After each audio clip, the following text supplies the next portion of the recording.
명성태황후 민씨는 조선의 26대 왕이자 대한제국의 초대 황제인 고종의 왕비이자 추존왕후이다.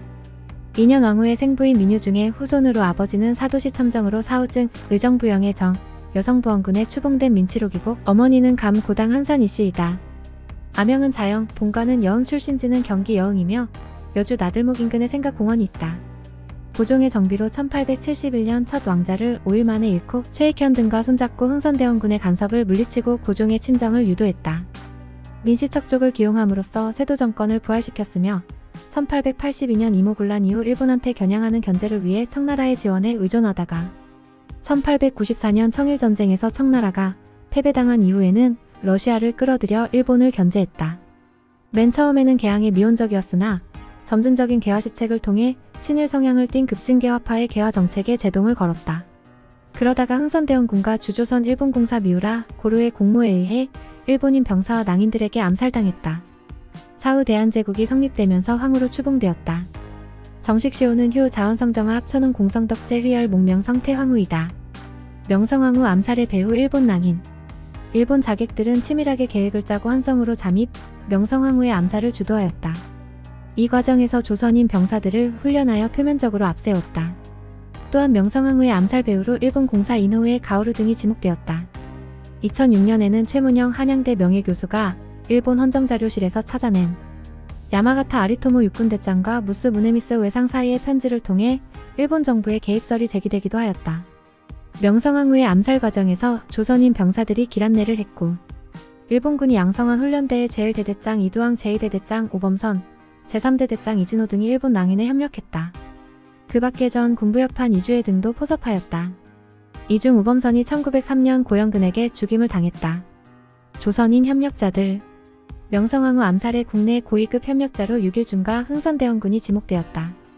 윤치호는 그의 일기에서 그를 암살한 일본 낭인들의 지휘자 중 한 사람으로 육일준을 지목하였다.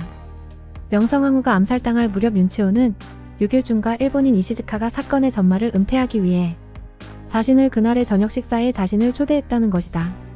육일준은 대원군이 명성황후 암살의 조선 측 주동자라고 지목하였다. 1894년 가을 명성황후가 개화당을 제거하려는 계획을 꾸몄다가 대원군의 첩보망에 발각되었고 대원군은 일본 공사 오카모토와 협의 끝에 일본인들로부터 약간의 도움을 얻어 그녀를 죽이기로 결정하였다는 것이다.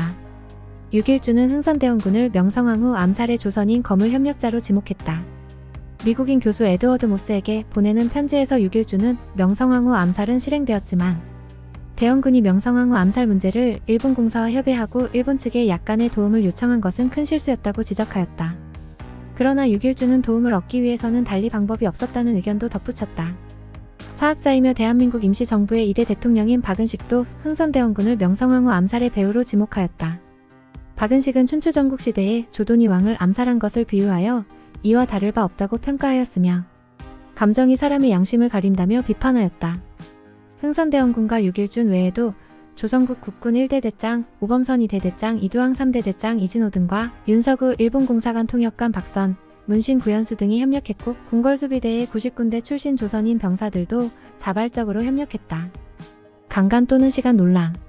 당시 조선 정부의 고문으로 파견와 있던 일본인 다치스카 에이조는 낭인들이 왕비를 강간했다는 기록을 남겼다. 다치스카 에이조는 스에마스 일본 정부 법제국장에게 보낸 보고서에서 낭인들이 왕비의 시신을 자른 뒤 국부검사를 했다고 기록하였다. 다치스카는 보고서에서 왕비를 끌어내 두서너 군대를 칼질한 다음 나체로 만들어 국부검사를 하고 다시 석유를 뿌려 불을 지르니 필설로 형언하기 어려운 잔인함이라고 하였다. 노출기피증, 대인기피증, 암살공포증 논란. 명성황후는 생전에 노출기피증을 갖고 있었다. 흥선대원군 추종 세력에 의해 친척들이 암살당하면서 그의 노출기피증과 대인기피증, 암살공포증은 더욱 심해졌다고 한다. 암살공포증은 더욱 심해졌다고 한다. 명성황후의 제대로 된 사진이 없는 것의 한 가지 이유는 명성황후의 노출기피증 때문이었다고 한다. 그는 시아버지인 대원군과 목숨을 노릴 정도로 서로를 증오했고 결국 그의 친정 양오라버니인 민승호 일가는 대원군이 보냈으리라고 추정되는 우편폭탄을 맞고 죽었다. 이후로 명성황후의 대인기피증과 노출기피증은 더욱 심해져서 가까운 친척이 아니면 만나지도 않았고 초상화나 사진을 일절 찍지 않았으리라 추측한다. 을미사변 당시 명성황후의 생존 의혹. 2013년 7월 1일, 1896년 2월 6일 당시 러시아 주재 독일 대사 후고 라돌린이 독일 제국 총리 실링스피르스트 호엘로에 앞으로 보낸 비밀문서의 내용을 정상수 한국방송통신대학교 통합인문학연구소 연구교수가 한 언론을 통해 공개했다. 공개한 내용은 러시아 외교부 장관 로바노프가 자신의 정보에 따르면 죽었다고 이야기되는 한국의 왕비가 아직 살아있다고 나에게 말했다. 서울 주재 러시아 공사 베베르는 왕비가 러시아 공사관으로 피신할 수 있는지를 한 명의 한국인으로부터 아주 비밀리에 요청받았다고 한다. 로바노프는 일본군이 한국에 오래 머무르고 있다고 말했다. 중국이 한국에서 철군한 것처럼 일본군도 더 이상 한국에 주둔할 근거가 없다고 했다였다. 한편 서울 주재 영국 총영사 월터 힐리어가 을미사변 직후 작성한 문서에서 1895년 10월 9일 베이징 주재 영국 공사 니콜라스 오커너에게 일본인들이 서너 명의 궁녀를 죽였다. 그리고 왕비는 사라졌는데 탈출한 것으로 보인다고 보고했다. 이어 10월 22일에는 오커너에게 베베르가 자신을 방문해 왕비의 생존 가능성을 이야기했다는 보고서를 보냈다. 1895년 10월 8일 새벽 경복궁 건천궁에서 살해당했다는 게 한국 역사학계의 정설이나 정상수 교수는 독일과 영국 등 당시 조선과 관계를 맺던 나라들의 외교 문서이기 때문에 신빙성이 높다. 명성황후의 시해를 당연시할 게 아니라 새로운 사료 발굴로 진실을 찾아야 한다라고 주장했다. 한편 이에 대한 역사학자의 여러 반응으로 전우용 서울대학교 국사학과 교수는 이번 문서는 일본이 사건을 무마하기 위해 퍼뜨린 역선전이 포함됐을 가능성이 있다며 외교가 풍문에 관한 새 자료 정도로 봐야 한다라고 진단했다. 이태진 국사편찬위원장은 이에 대해 명성황후 생존은 을미사변 뒤에 일어난 여러 사실을 보면 잊기가 힘든 상황이라고 말했다. 또한 독일 외교 문서가 신뢰성이 높다는 것은 수긍하지만 라돌린 문서가 아간파천 즈음에 나온 걸 보면 러시아 공사관 대피를 원한 사람이 왕비가 아니라 왕이 오길 가능성도 있다며 사실이 아닐 가능성을 제시했다. 당대의 평가. 그해 번 윤치호가 명성황후를 살해한 범인이라고 지목했던 육일주는 명성황후를 세계에서 가장 나쁜 여성이라고 평하였다. 암살 직후 육일준이 미국인 은사모스에게 보낸 날짜 미상의 편지에서 육일준은 명성황후를 잉글랜드의 메리 1세 여왕, 프랑스의 마리 앙투아네트보다도 더 악하다고 비판하였으며 비판 사유로 당시 백성들 사이에서는 국왕은 일개 인형이고 왕비는 그 인형을 갖고 노는 사람이라는 시중의 소문을 근거로 제시하였다. 육일준은 명성황후를 개화당 살해의 배우로 보았다. 모스에게 보내는 편지 본문에서 육일준은 명성황후가 도움을 청하기 위해 러시아 공사와 비밀 접촉하고 1894년 가을 개화당 모두를 살해하려는 계획을 꾸미다가 국왕의 아버지인 대원군에게 발각되었다고 하였다. 황현의 매처녀록에 따르면 명성황후의 사치와 민씨정권의 매간매직에 대해 매우 부정적으로 서술되어 있다. 서재필은 명성황후가 영민한 두뇌의 소유자라고 평가하였다.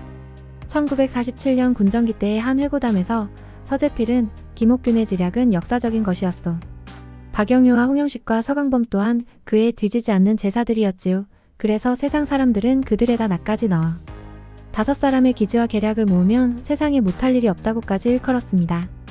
그런데도 그 5사람이 함께 민비 앞에 나가면 을의 민비에게 기선을 잡혀서 머리를 긁적거리며 물러나오기 마련이었지요.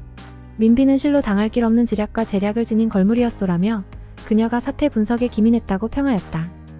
후대의 평가. 명성황후에 대한 역사학계의 평가는 친일 급진 개화파와 수구적 척사파 일본 관변 측으로부터 모두 좋지 않은 평을 얻었다. 보수와 진보 사이에서 균형을 이루었다는 반증이라는 주장도 있다. 한편 척족 정치의 악순환을 거듭해 했다는 비판도 있다. 또한 명성황후와 척족 세력은 중인 중심의 개화파와는 달리 전통과 서양 문명을 절충하려는 동도서기의 정책 노선을 띄었다. 이 때문에 급진 개화파의 입장에서 사대당 또는 수구당으로 평가를 받기도 한다. 반면에 고종의 입장에서는 근황파로서 고종이 시도한 광무개혁의 지지 세력이었고 을미사변 이후에는 반일해병운동을 배후에서 지원하였으며 대한제국 성립에도 큰 역할을 하였다. 그러나 대원군에 의해 척결된 세도 정치를 다시 불러들였다는 비판과 외세를 이용하려 하여 국내의 일본의 침입을 촉진시켰다는 부정적인 시각도 존재한다. 심지어 일부 극단적 평론가는 비슷한 시기 청제국을 쇠퇴시킨 서태후와 동급을 취급하기도 한다. 보통 그들은 서태후와 명성황후를 19세기 동양의 최악의 황후라고 비판한다. 국고 탕진에 대한 비판. 유학자 황현은 고종과 명성황후가 국고를 탕진했다는 점을 비판했다. 그리고 황현 자신의 저서 매천야록의 곳곳에서도 이를 언급하였다. 고종과 명성황후는 원자가 태어나자 궁중에서는 원자가 잘 되길 빈다는 핑계로 제사를 팔도 강산에 두루 돌아다니며 지냈다. 이렇게 탕진하는 하루 비용이 천금이나 되어 내수사가 소장한 것으로는 비용 지출을 감당할 수가 없었다. 마침내 호조나 선해청에서 소장한 공금을 빌려서 사용했지만 그것이 위반이라고 말하는 사람도 전혀 없었다. 1년이 채 못돼 대원군이 비축해놓은 재물을 모두 탕진했다. 그래서 매관이나 매과까지 기승을 부렸다고 한다. 그러나 국고 탕진에 대한 다른 자료는 없을 뿐더러 내수사에서 관리하는 자금은 국고이지도 않았다. 내수사는 국고는 관리하지 않고 국왕 및 왕실의 재산만 관리한다. 외척으로 편중된 권력. 1874년 11월 흥선대원군을 축출한 뒤 황후는 민씨 일족을 대거 등용하여 조정에 진출시켰다. 이중 민겸호는 선해청에 있으면서 군인들의 급료를 착복하고 모래를 섞어서 주어 이무군란의 원인을 제공하기도 했다. 문정공 송중길은 우복 정경세의 사위이며 민유중은 송중길의 사위이다. 명성황후는 송중길 집안에 대해서는 가까운 외가의 의를 지켰고 정씨 집안을 추대해서 역시 외척같이 각별히 생각해왔다. 명성황후는 정경세를 부르기를 우복 할아버지라고 하였다. 그래서 송씨, 정씨 두 집안의 후손들은 크게 고종의 총애를 받아 과거에 급제에서 벼슬을 하는 사람이 부지기수로 많았다. 이때 고종과 흥선대원군은 친골 육지간이지만 사이가 나빠져 아버지 대원군을 혐오했던 것 같았다. 이때 사람들은 이렇게 말하며 비아냥거렸다. 내전왕비는 돈목을 감소시키고 대전임금은 돈목을 증가시키면 좋겠다. 마치며 명성황후의 정확한 사진은 현재 존재하지 않는 것으로 알려져 있습니다. 이모군란 이후 명성황후는 사진 촬영을 기피했다고 여겨지며 따라서 현재 명성황후로 알려진 사진은 명성황후와 관련이 없다는 의견이 주류를 이루고 있습니다. 명성황후가 사진을 기피한 것에 대해서는 이견이 있으며 그 밖에 동시대에 살던 이승만 대통령이 자신의 저서 독립정신에 명성황후의 사진이라고 언급한 사진이 한 개 기록에 남겨져 있습니다. 그러나 이승만 대통령의 저서에 나온 사진도 명성황후인가 여부는 확실하지 않다는 견해도 있습니다. 명성황후는 1894년 겨울 최초로 피겨스케이팅을 구경하였다고 합니다. 영국 왕립지리학회 최초의 여성회원인 이사벨라 버드비숍 여사는 저서 조선과 이웃나라들에서 1894년 겨울 고종황제와 명성황후의 초청으로 경복궁 향원정에서 첫 시연을 했다고 적고 있습니다. 또 남녀가 사당패와 색주가들처럼 손을 잡았다 놓았다 하는 모양에 대해 명성황후가 못마땅해 했다고 하였습니다. 명성황후의 한글 편지를 끝으로 영상 마치겠습니다. 시청해주셔서 감사합니다.